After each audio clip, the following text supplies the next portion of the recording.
for the sport? Oh yeah, definitely. Races in general are since the new point system is definitely getting strong. People have to race more and more, and every race counts. So I can definitely see a tendency of races getting stronger and stronger and deeper field all year round. There's been a real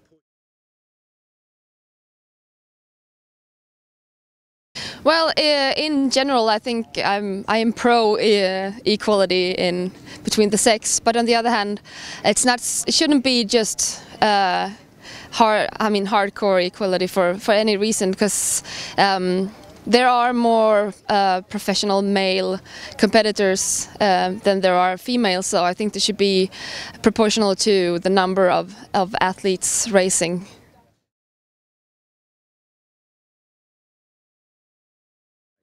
A race is about 9 hours long, so there's many things that can go through your mind during that time, and anything really that can motivate me, I will use as a motivation. And if it's chasing someone, or if it's doing it for someone else and having that as a mantra, or pushing for a certain time, I am basically to use everything I can as a motivation.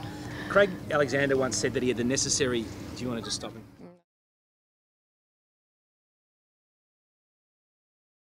On the start line? Yeah, it's definitely a little bit of fear and a deep respect for the sport, and I think it's important to still have respect for the sport and for the distance. If you take it for granted, and if you're expecting it to be easy, then you're not going to have a good day out there. So yeah, definitely I think it's a bit of fear, or a bit of respect for the distance and for the sport is important to have a good race. Looking at what at the start line? Miranda's race in Hawaii definitely inspires.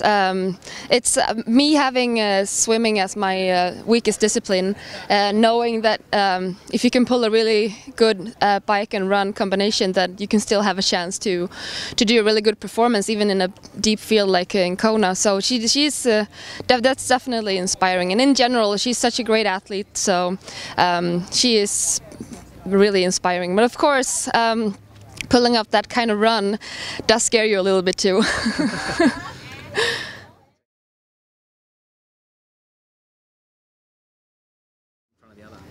Well, the thing is just that putting one foot in front of the other, and not really focusing on I am going to win this thing, because when you're pushing yourself to that very limit, which you are, you can't really take it for granted, even though there's a few kilometers to go. So maybe when you see the finish line, you start to believe it, but taking it for granted or for too early, taking the victory too early, it's really dangerous, and it could end up you walking home.